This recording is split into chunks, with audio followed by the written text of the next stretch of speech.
Monday Night Rugby on Off the Ball. With Vodafone, official sponsors of the Irish rugby team. Team of us. Everyone in. Yes, you're very welcome along. It is Monday Night Rugby. We have with us Keith Wood. Good evening. It's been a while. Evening, Joe. How are you? Very well. And we have the Irish Independent's Ruaidhri O'Connor as well. Rory, hello. Hey lads, how's it going? Very well. Strange thing, Keith, we have rugby this week. Yeah, it's mad. Nice, isn't it? It's nice to think that it's back, albeit in a eerie sounding stadium, which is what we're going to get at the weekend, which will be odd as odd. It'll also be interesting, I think, for fans to hear. Depends on how high the pitch mics are put up or how they're calibrated, because most people wouldn't understand exactly how noisy a rugby match is. There'll be a load of shouting, a load of talking, defensively especially.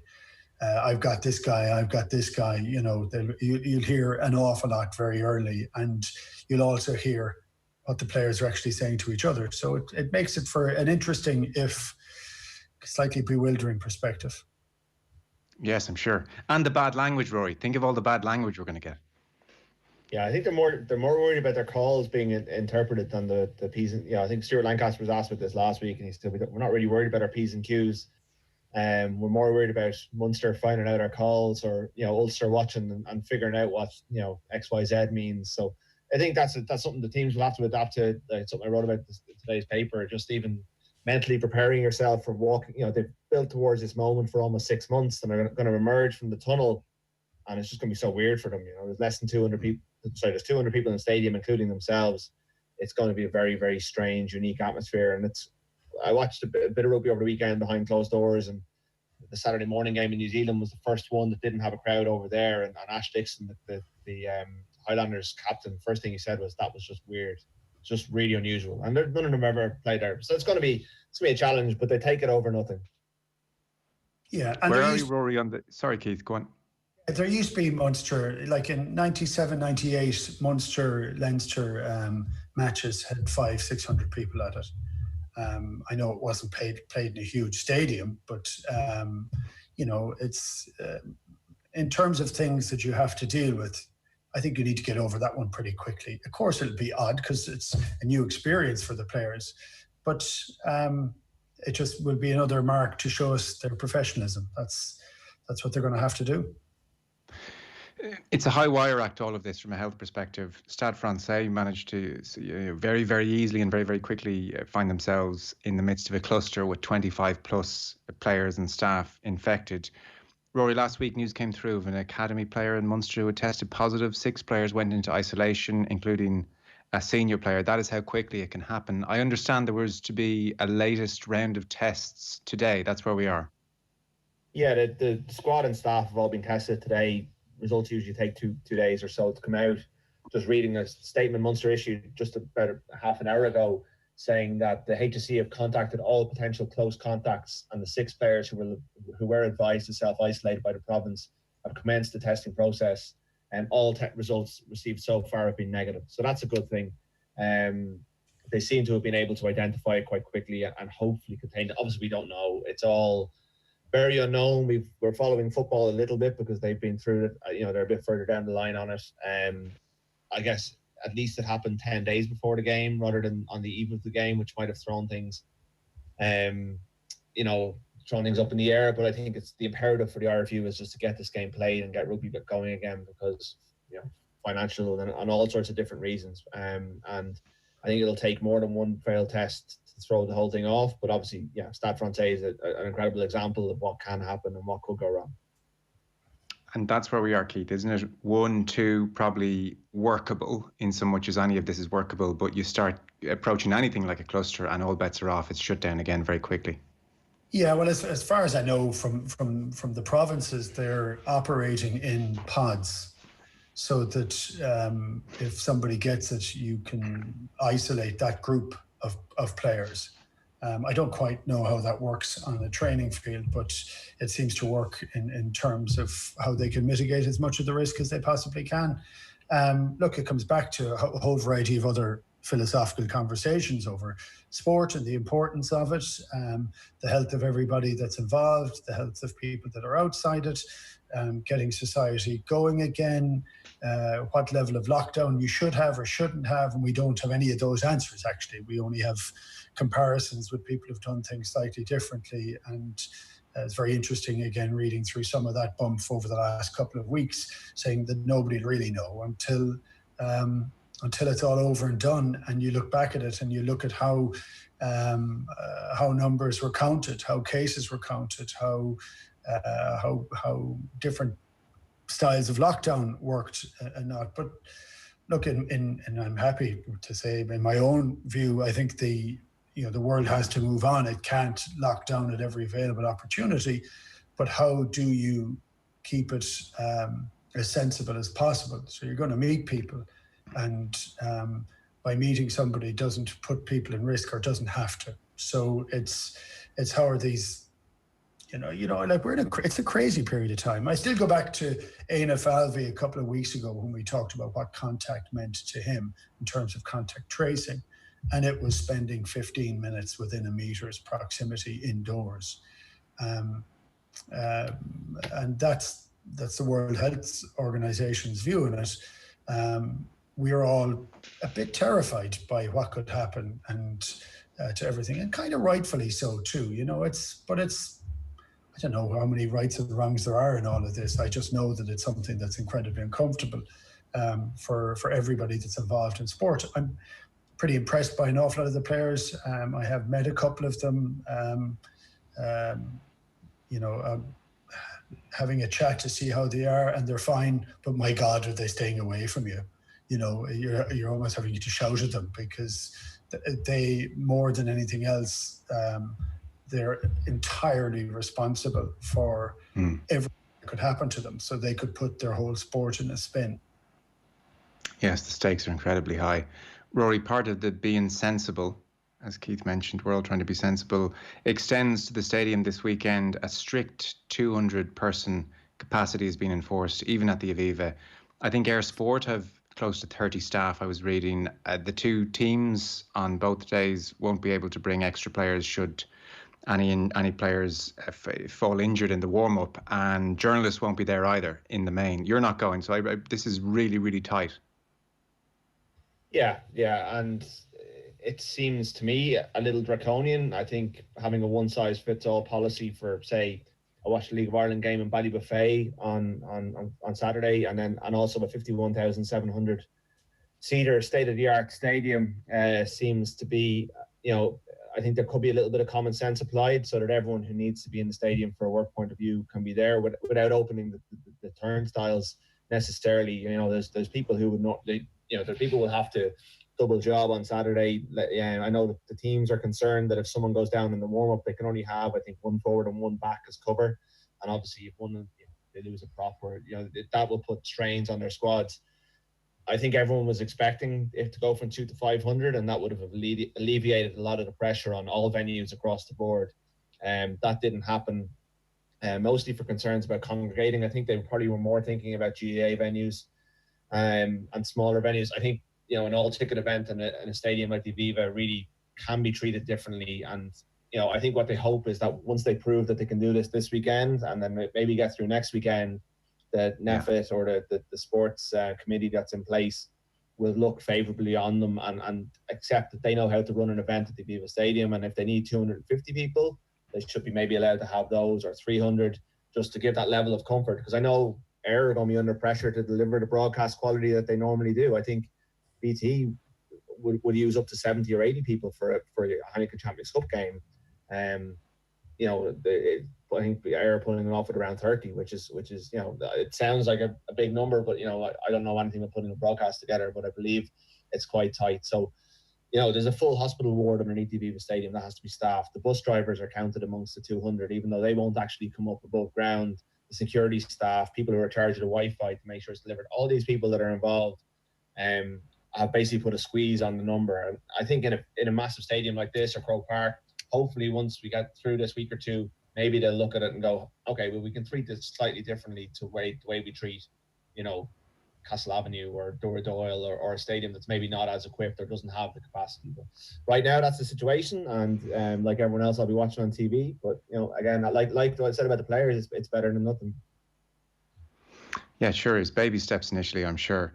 If you're just re-engaging with what the schedule, we've 4 straight weekends now, Pro 14. We have Munster-Leinster Saturday, that's 7:35 kickoff. Ulster-Connacht is on the Sunday, and then the following week, it's Ulster-Leinster on the Saturday evening with Munster-Connacht on the Sunday.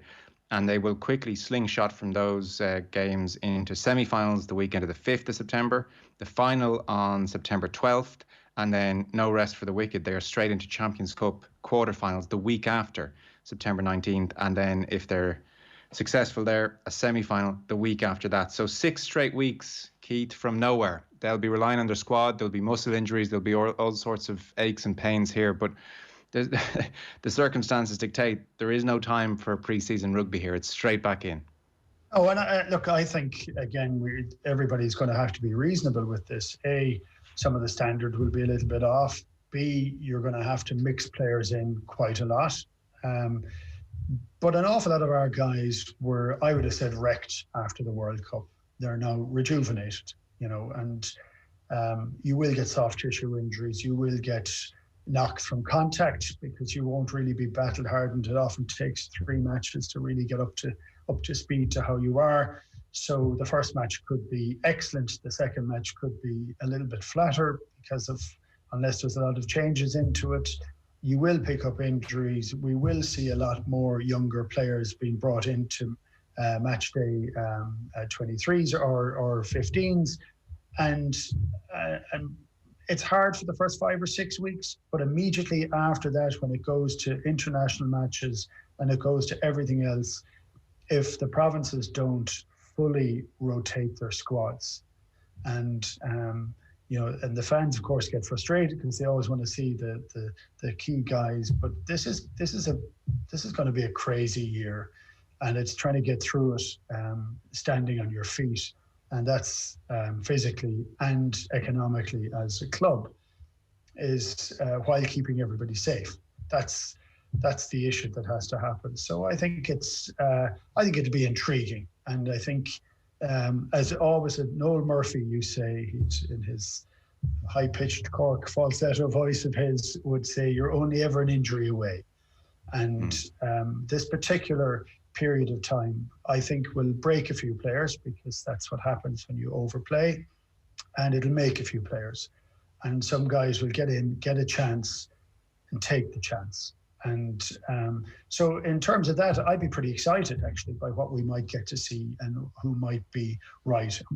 We get updates from the squads to who's okay and who's not okay. We won't really know until we see the first couple of weekends to exactly how fit and fresh and capable the guys are. But look, I think you can bemoan this and complain about this for as long as you want, but the coaches of the 4 provinces have to take this as an opportunity in a crisis, and they can't really complain about it because they just have to deal with it. Rory, no surprises. In Conference A, Leinster are top and clear by a country mile. They're on 61 points. Ulster 43 with Glasgow 34. To simplify all that, Leinster are obviously through to the semi-final. If Ulster get 2 points from these 2 games, they're into a semi-final. Conference B a little tighter. Edinburgh 47, Munster 45, Scarlets 37, and then Connacht are 35. Not out of it, but up against it. The way this will most likely come out in the wash, will have 3 Irish teams in the semi-finals? Yeah, I think so. And I think to go back to the point that you were asking Keith about, I mean, it means that everyone can treat this slightly differently. I mean, Connacht are realistically not getting to the Pro 14 semi-finals. They're out of Europe, but they're going to qualify for next year's expanded European Champions Cup. It's going to 24 teams. We expect, it's not confirmed yet, but Connacht's kind of whatever they're playing for is more about next season. So they can treat this very differently. They'll have a nice break over the European weeks to be able to come into October for the new season really fresh. Ulster need a point, really, if you look at points difference, I think maybe 2 to be safe. Munster are the same, whereas Leinster, I think, will go probably full team this week and then give their main men a rest against Ulster in week 2. Obviously, I'm speculating. But it means that, we're probably going to get 3 Irish teams plus Edinburgh in the semi-finals, which will present the first, to go back to kind of the madness of it all, present the first potentially cross-border clash if Ulster if it's Munster, if it's Leinster and Edinburgh. We could have Edinburgh coming to the RDS, and as it stands right now, they'd have to quarantine for 2 weeks beforehand. So we'll have to get, the RFU will have to get a dispensation for government for that to go ahead. That's something they're working on, but hasn't been cleared just yet. So Edinburgh, good team. They are still in the Challenge Cup. Leinster and Ulster are still in the Champions Cup, whereas Munster have no European commitments and can focus fully on the Pro 14. They'll have weekends off when the rest are going for Europe. So there's little different dynamics with each club that coaches will be able to play with their squads a little bit more. If Munster can get a result this weekend, they'll still be going for a home home semi-final in Thomond Park in their second game, but he may be able to rest a few for that semi-final. So there's a few different things at play, but I think you'd be fairly surprised if the top 4 wasn't going to be Leinster, Ulster, Munster and Edinburgh, and it's just a matter of whether Munster can pip Edinburgh because they play Glasgow twice in 2 weeks. Yeah, certainly yesterday, by the way, the sense was that the FAI are also looking for dispensation for September. They have a game in Bulgaria and then at home in Finland, which they can't quarantine for, obviously. But the word from the FAI was they're getting a very sympathetic hearing from NEFET, so I presume that applies to the rugby as well. Munster then. So, we'll be talking about Leinster a lot, you suspect, over the coming weeks, Keith. And Rory outlined why Munster can have a right good crack at the Pro 14 here. They've nothing to worry about afterwards. We're all curious to see to what extent the new signings bolster them, and maybe there's a multiplier effect, a sense of confidence which goes just beyond having the abilities of the 2 players arriving. Yeah, I think so. A lot of people are critical of the amount of players that have been brought into play in Ireland and in Munster with a good few South African players. I think this is the first time in quite a while when they've gone for 2 very big ball players, World Cup winners. That can only be good for the team. This is the standard and the quality that we would want when we're bringing in players from overseas, that we hope that they will go on then and deliver for Munster. So these are serious players, and it's to try and make certain that the players that play with them learn from them, so when they're gone, because these guys will have to go and play in the Southern Hemisphere in another few weeks, that when they go, that the guys have already started to learn from them, started to feel that we need to continue knocking this out of the park, because when these guys come back, they're going to be leading the club further and further and further. But I think if Munster, to be honest, at the present moment in time, they want to make certain that there are no people with COVID. They want to get on the field, they want to be sharp, and they want to get a bit of silverware. And so they don't really have to think beyond the next 3 or 4 weeks. That's one of the joys for them. They need to maximize what they do. And look, for me and my wish for Johan van Graan is that to maximize that is to use these incredible guys that we've paid a lot of money for, to get the most out of them, and at the same time bring forward some of the youth, some of the young talent that's there. They need to get an opportunity on those big days as well. And this is the time and the opportunity to do it. Rory, what's the latest on Joey Carberry's fitness? Not looking good for the first couple of weeks anyway. I'd be surprised if Joey Carberry plays for Munster in this season. He may come back for a semi-final or a final, but if there is a semi-final or a final, but it seems tight to me. I don't know if, having waited this long and they've really been admirably patient with him. They've kind of tried to give him as much time as possible to recover from the ankle and wrist problems that he has. I wonder, will they just go, right, we'll go with JJ Hanrahan. He's been playing quite well all season and he's been leading the back line very well. We'll see. But yeah, he definitely, I think they've said he won't be back till September anyway, which means you'd be putting them into a game in September, having not played for months and months. I think the key words, the right one, but silverware is the big key for Munster. And I think there's a certain amount of anxiety amongst that kind of generation of players led by O'Mahony and Conor Murray. Keith Earls has won a Heineken Cup, but it was a long time ago. Murray and Earls were both part of the 2011 Mariners League winning team, but it's been so long. I think that's built up as a bit of a mental block for that group of players. And I think signing 2 World Cup winners of the calibre of Snyman and De Allende is something that can really give them belief that they can go to the next level, because they've hit that glass ceiling so often. They might just be starting to believe that it's permanent.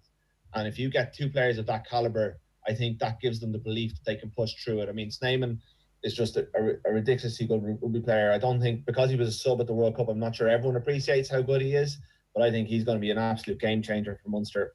Obviously, the pressure is on to deliver in the first couple of weeks. But aside from Ty Byrne and Joey Carberry, who are 2 very important players, they've got a fairly full squad to pick from. They've a lot of very good players, Munster.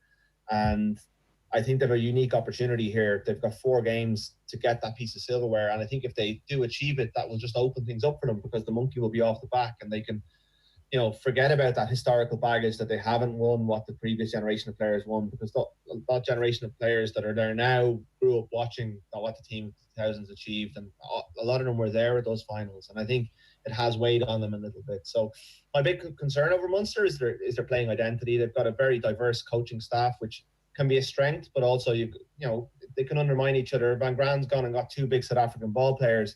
How will they fit into Stephen Larkham's more Australian style of play? They've got Graham Roundtree, an English forwards coach. That's going to be interesting to see how that works out.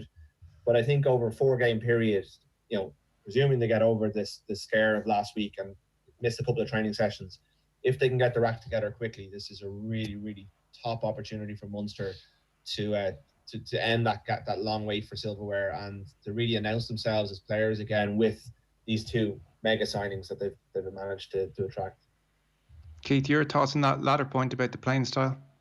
Yeah, I'm really interested about the playing style as well. I don't think there's any team in the world who wouldn't want 2 guys of Snyman and De Allende coming into it, because you can say, well, they're going to play. I mean, they're just fantastic players. So they'll fit into whatever style you want. And you can be very comfortable with that as an idea. I'm looking forward to seeing how much influence Larkham has had on these players. He's been there a little bit of a while now. He gets an opportunity to put his imprint on how the backs will play. Munster have to play at a faster tempo, and that's one of the frustrations I think that the fans would have had, that at different times they relied an awful lot on the box kicking of Conor Murray, and the box kicking, he was still kicking it well, but the chase has changed because of people are being allowed to run a level of interference which they weren't before. So that's kind of emasculated some of Munster's way of playing, of speeding up slow ball. So if they can go at a faster pace with a higher manage of ball in hand in the back line, I actually think that's what we want to be able to see. So Munster's blend always was a mixture of forwards and backs doing their job and doing it well. And actually when they play really well, it's when they do it fast.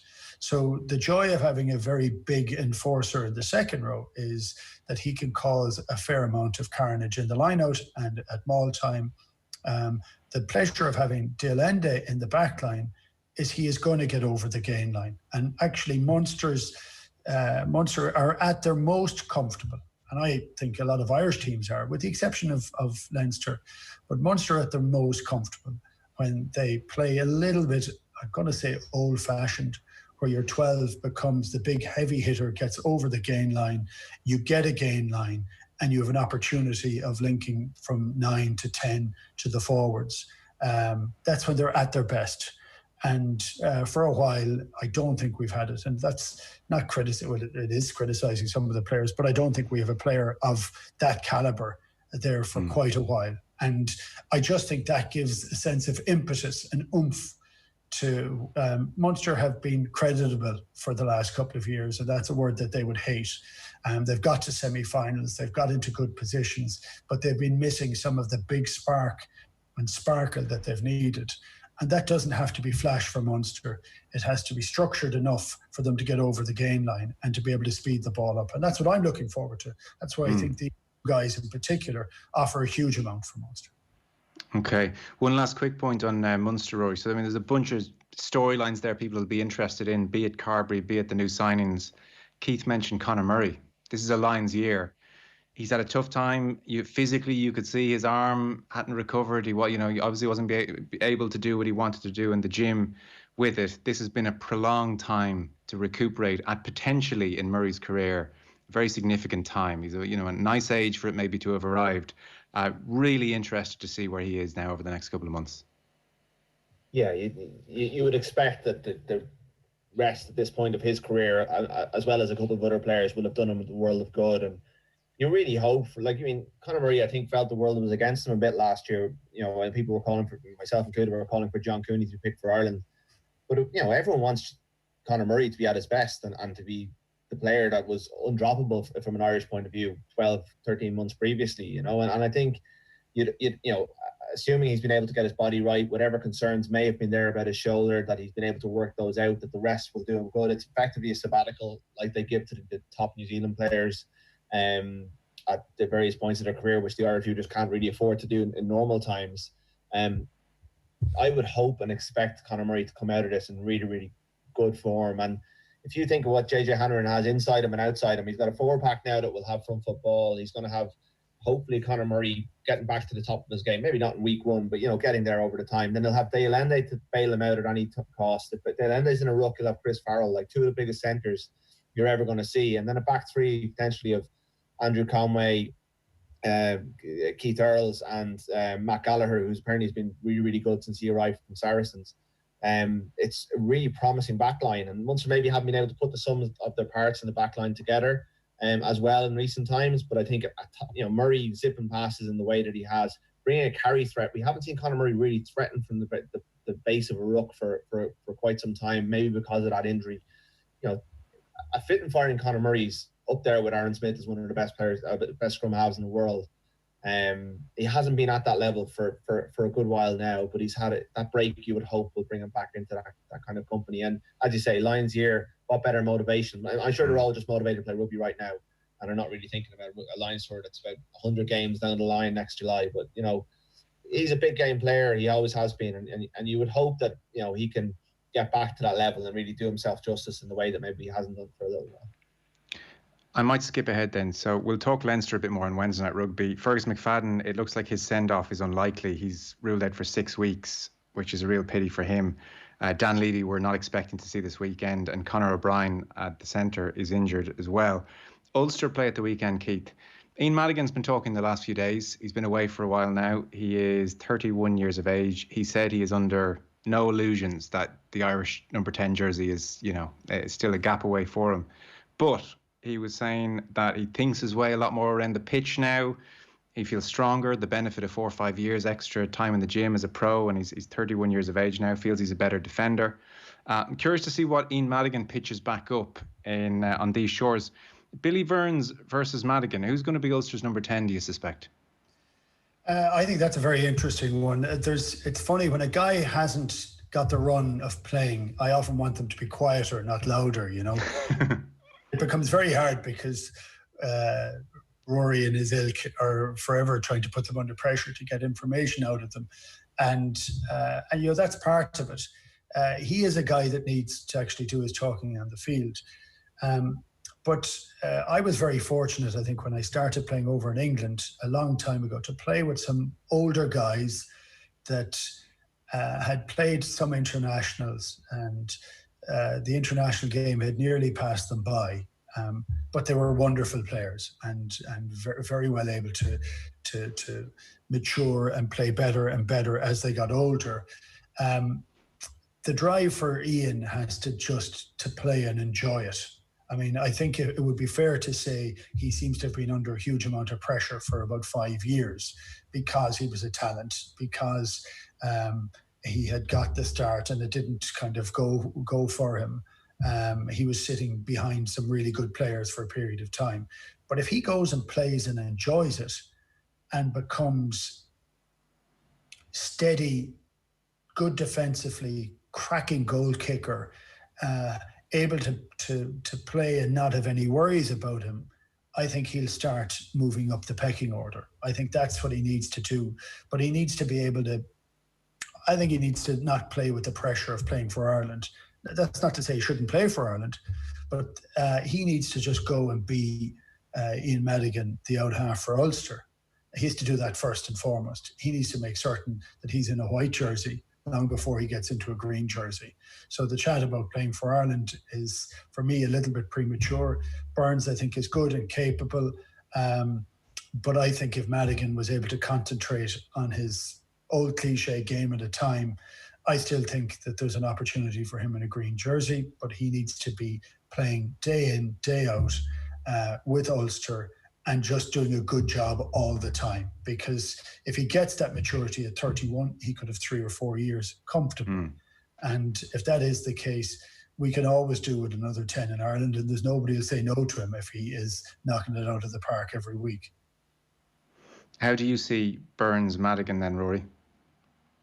I think Burns is the man. I think Burns had a pretty good season for Ulster up to point. From what I remember of the 2019-20 season, which seems like an awful long time ago, Burns was very good for Ulster, and I think he fits nicely into their system. I think he's quite happy to let John Cooney be that kind of petit general, the kind of dominant number 9, and he plays off him and he chooses his moments to play. So I think he deserves probably to start the game, but I think there's possibly more upside long term in Ian Madigan. I think the fact that he's played in France for a season, the fact that he's been to Bristol under Pat Lam, he's learned to play different ways with different players from different cultures. He's pushed himself to be away. Obviously, Billy Burns came from England, so he's done some of that. He's done a lot of that as well. So that's not to mark him down on that one. But I'm really interested to see how Madigan hits the ground running. There's an element of unknown because certainly I don't see as much Premiership as given that time clashes and Bristol wouldn't be on every weekend, and he didn't really play for Bristol an awful lot last season. Callum Sheedy got them out ahead of him. There is a bit of an unknown about how he's been going over the last couple of years, but his boot's still incredible. His running game is still very, very good from the bits and pieces I've seen. And I know he is very confident. He's a confidence player, and I know he's probably right that he needs to bide his time before he starts talking about Ireland. But he was probably given an honest answer to an honest question, and I've always liked that about Ian. He's always been very good interviewee.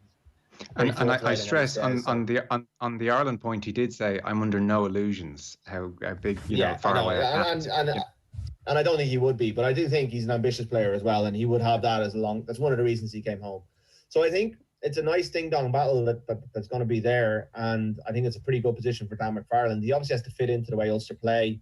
Jared Payne will have, Ulster have a very good defence. Jared Payne will expect them to be making, good contributions on, in defence as well. He's also very versatile. Could he slip into 12 for them? Could he be a perfect number 22 to give them options off the bench in the second half of games? Depends on how they're looking at him. But certainly between himself and Albie Mathieson, who I think was a massive loss to Munster when he left due to IRFU restrictions last season, and has now pitched up at Ravenhill or Kingspan Stadium. That's pretty good. If you're bringing them off the bench with 20 minutes to go, it's a pretty experienced combination full of leadership and guile and ways of breaking games open. I think it'll really add to what Ulster have to offer in the next couple of weeks. Yeah, no, potentially very good business on both fronts. Final point, Keith, what is the most vicious, awful way you were ever dropped? I wasn't dropped. Grand, okay. Well, I'll give you this. I was dropped. I was not dropped in the manner that you're just about to say. I wasn't. No, I wouldn't think so. Pearl Dillon Hartley, you're effed, mate. These were the 3 words that Eddie Jones ended his England career with. You're effed, mate. He did, by the way, say that Eddie Jones was the best coach he played under, but he's given an interview to the Daily Telegraph. Lots of very interesting bits and bobs in it. I thought the prescient point, Keith, ahead of the season that we're looking into schedule-wise, and you even at the outset said some players are going to be broken by it and some will be made by it. So Hartley's sense as he departs for the second chapter of his life post-retirement at 34 is, my generation of players have been crash dummies for a sport in transition from semi-professionalism. It's been reshaped subtly but relentlessly by money men, geopoliticians, talking heads and TV executives. They treat us as warm bodies, human widgets. Players cut the ends off their boots so they can play with broken toes. They gobble painkillers like Smarties. After matches, dressing rooms are like MASH clearinghouses. People are being put back together with stitches and glue. Senior players have bits falling off them. It would be wrong to attempt to skirt the unavoidable truth that as players become bigger and faster and stronger, they will be, as I pull down the next page, chewed up and spat out quicker. It is a given, therefore, that we need to insist on the highest standards of care. Everyone told me when you retire, your body will feel great. I feel completely the opposite.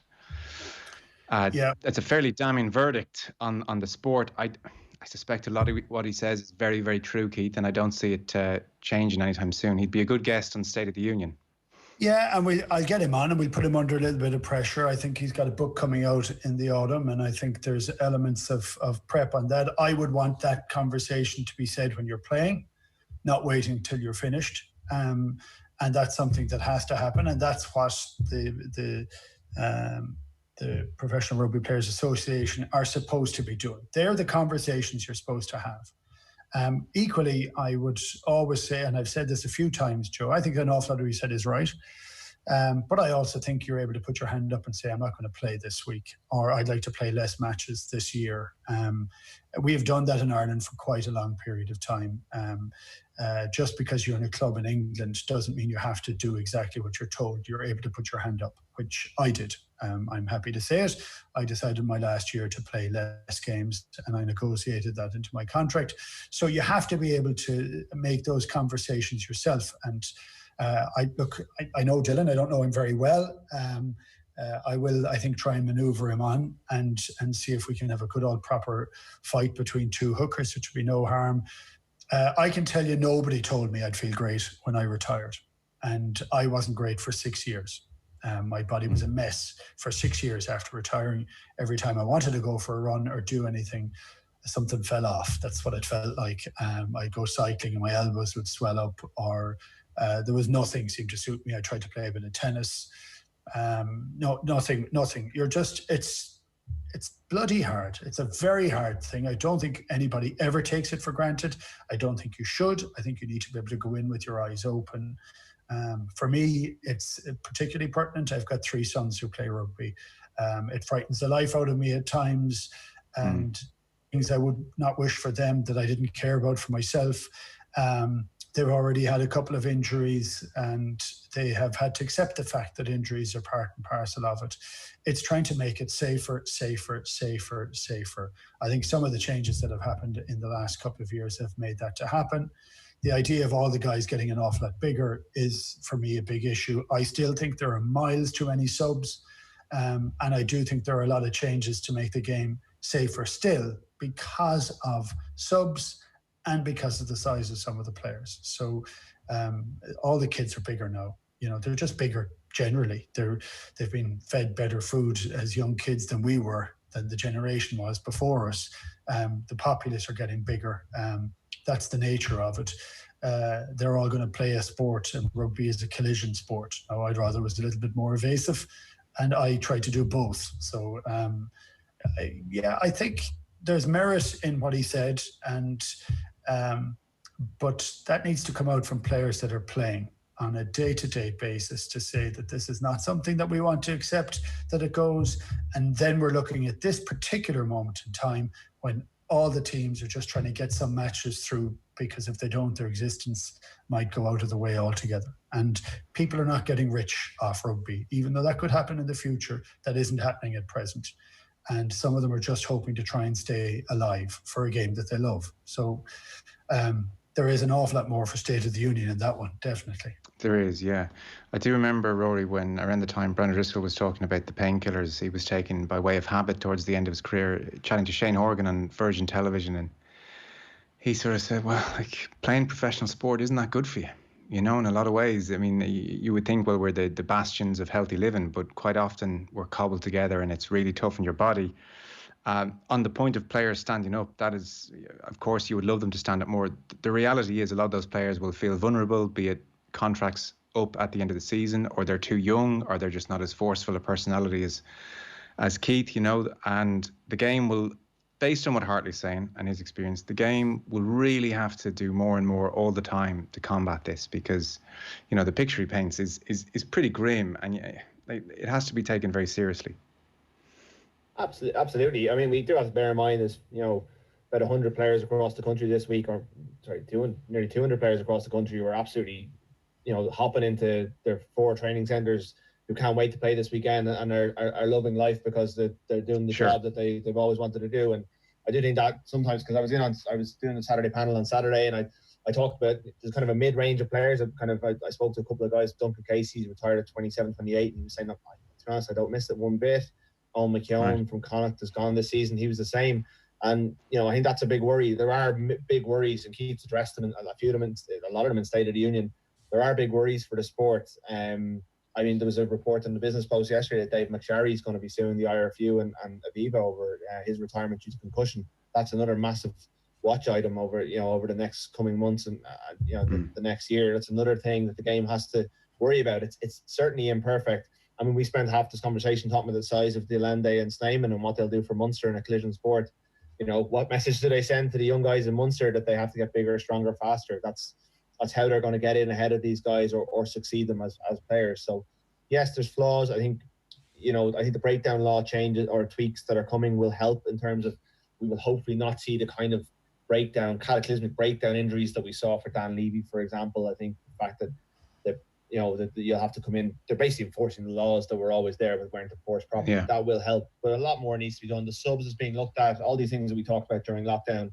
The subs has been looked at as well, but there is a lot more that the sport needs to do to make sure that people want to play this game professionally and they want to play it for more than a couple of years, that they want to make this a career, well into their 30s. It shouldn't be that so many players have to retire in their mid to late 20s. That's not a healthy state for the game to be in. So, and particularly, they shouldn't be retiring and saying, "God, I'm better off out of that." This is supposed to be living the dream, and sometimes it doesn't feel like it is. But I guess for the 200 players or whatever it is over the course of the next week, they probably feel like they are right now. And it's only when you're a Ferguson fan and the end of your career is written off due to an untimely calf injury that's pretty unfortunate. Okay, gents, we'll leave it there. Enjoy the rugby this weekend. It's nice to be able to say that. Keith Wood, thank you as ever. Ruaidhri O'Connor from the Irish Independent, thanks very much. Thanks, Joe. Thanks, guys. Monday Night Rugby on Off the Ball. With Vodafone, official sponsors of the Irish rugby team. Team of us, everyone in.